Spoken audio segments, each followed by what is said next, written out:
Welcome back to Dell's Dishes. Today we're going to talk about using your gas grill as a smoker. I get a lot of messages and comments about, hey Dell, all your videos sound great, they look great, I would love to do that, but I don't have a smoker. How can I use that, or how can I create those same things you're doing inside with the oven or a gas grill? So what we're going to do is I'm going to start making some videos about smoking or using the tools that I use in order to make your gas grill a smoker. So today it's going to be a very short video. I'm going to show you some of the tools that I'm using. Then we're going to head outside, going to use the gas grill. We're going to cook some ribs up just to show you the method that I'm talking about. So what we have here, we're going to go through 3 basics, and we'll make another video as well, but this is going to be just very simple. We're going to talk about starting a fire if you're not using propane, if you're just using charcoal. We're going to also talk about smoking, what elements you can use to smoke, and then finally we'll wrap up in temperature. Temperature is the most important thing, and so we'll cover that a little bit today as well. This is what we're going to do today on Dell's Dishes. This is your first time, welcome. We enjoy having you here and hope that you'll come back. Please click like. There will be a button here. Click like and subscribe for more Dell's Dishes. We're going to start off with lighting a fire. If you're using a gas grill or you're inside using the oven, obviously this won't pertain to you. But if you just happen to use a charcoal and you're a charcoal lover like me, like myself, Kings for Blue is what I use. And none of these things in this video am I sponsored by, do I get any cut off of or anything like that. Just so you guys know, I'm letting you guys know what I use, what I've ordered. So if that's something that you choose that you want to use, or you have something at home, use that. Again, I'm a Kingsford guy. It has long, slow burning time on the charcoals that I use. Sometimes I use lump charcoal, and we'll get into that some other time. Again, to get him started, you can either, I use these Royal Oak tumbleweeds, or I use Fire Start cubes. Both of these, if you notice, the tumbleweeds are actually out because I use those all the time when I'm lighting up the charcoal grill. So what do you do with these is you sit them down inside your charcoal, you light them up, and it'll get your charcoal going. Some people use paper. I definitely don't recommend using gasoline. I'm not saying I've never done that before. However, that's not the most advisable method of getting your fire going. To use them, you can either use like a propane starter or lighter, butane torch, excuse me, is the technical term for it, or you can use a big lighter. Any way of just getting those embers going is what you want to do.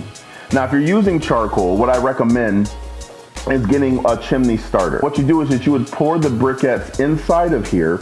You get them lit. For instance, you would use a tumbleweed and place it underneath, and then it'll start going, get the flames going. You'll see through these vents here, these vents will show you where the charcoal is actually burning. And once they turn to that white color, you know that they're good and hot, and you can get them poured onto your grill. I've seen different variations of using this. Sometimes people will flip it over and actually fill from this side. And what this will do is, if you have a smaller amount of charcoal and you don't need the whole briquettes, if you're using like a Weber kettle for instance, you just fill in this side that you won't need as much briquettes. But again, the Weber chimney, I think it's about $20 on Amazon, and I'll leave a link in the description box below. But this, I recommend to anyone who uses charcoal, lump charcoal, as this is a time saver. 10 minutes, you're going to be good to go with your fires lit. Next up, we're going to talk about the smoking element.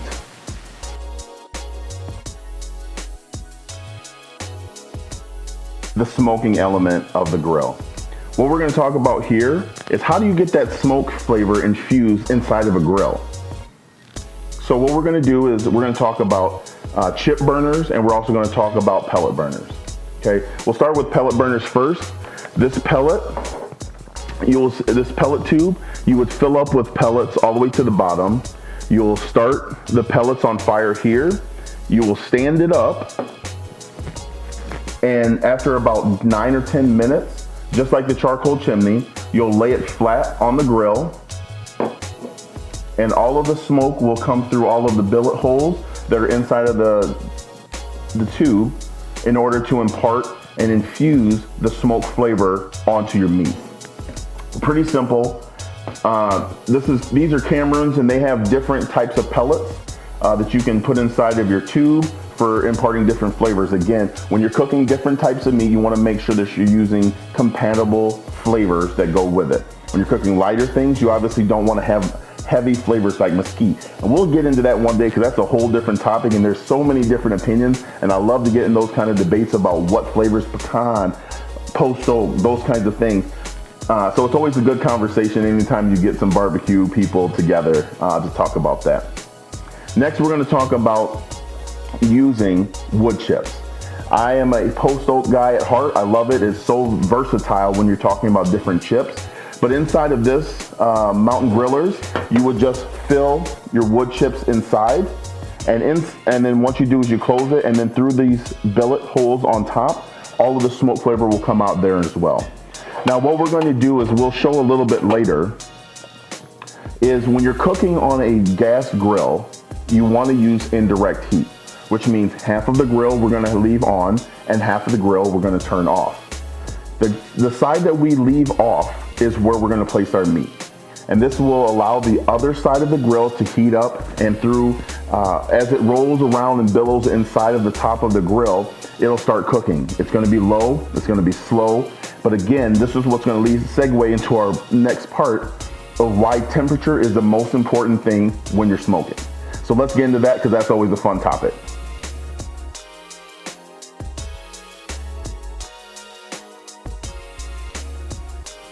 All right, now we're to the most important thing about smoking, temperature management. What do I use is I use this Inkbird. It has 4 different prongs that allow you to measure 4 different things on your, whether it's on your grill or whether it's on your smoker. What comes with it are a grill temperature gauge, and what this does is that this will fit right onto your grill grate, and this will measure just the temperature at the grill.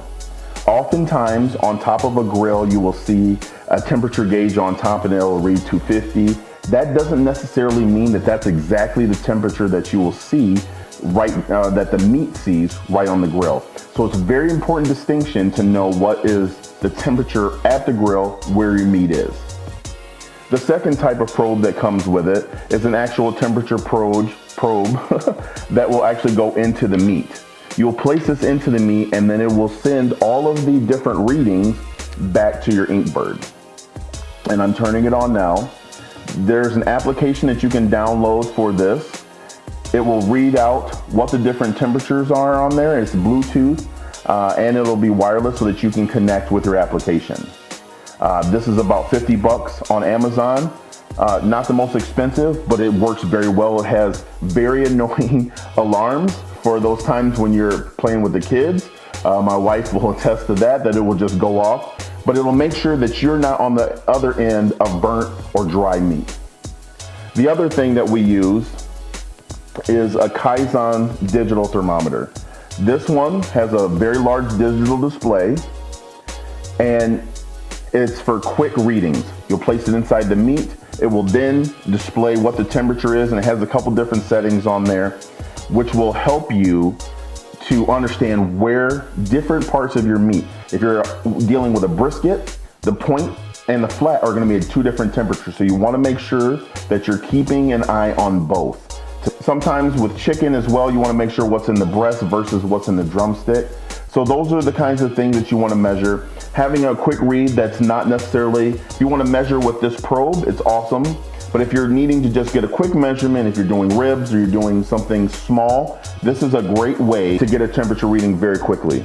And if you notice, I have 2 of them because my wife continues to keep stealing mine, so I had to order her one of her own. So again, these are the things that these are the tools that I use when creating some of the meat that you guys see on this channel.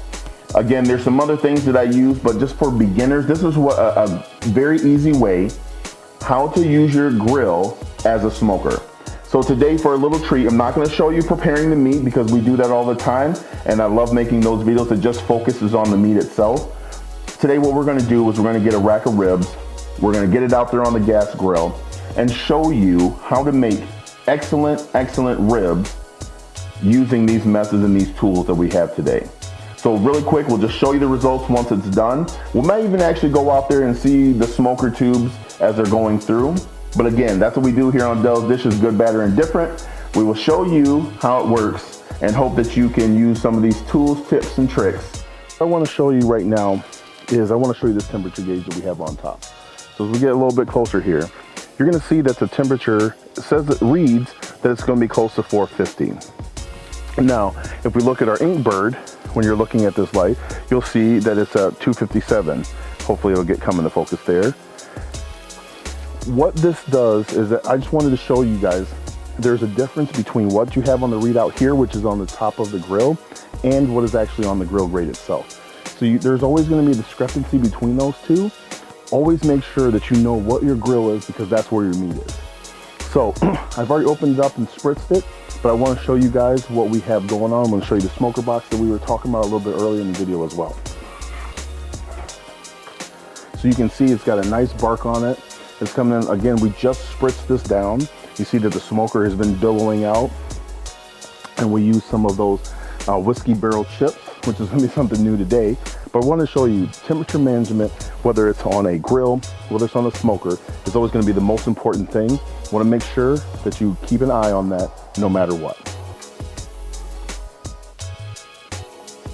All right, hey guys, I just want to show you a little bit of that bend, that sexy little bend from these ribs.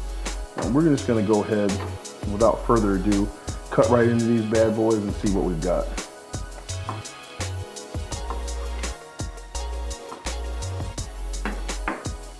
And look at that. That is beautiful. Again, you got a nice little bit of a subtle smoke ring around here. We've got nice, juicy, get that in there, nice juicy ribs. You can see the smoke ring and the juice just pouring out of those things. You can do this too with a grill, following some of these simple techniques. You just want to make sure you get a little bit of smoke on there. You want to make sure that the temperature is by far the number one thing that you guys are looking at, and making sure that it's complete. Now I'm going to dig into these really quick, but again, thank you guys for watching. Please click like and subscribe, and we'll see you next time on Dell's Dishes.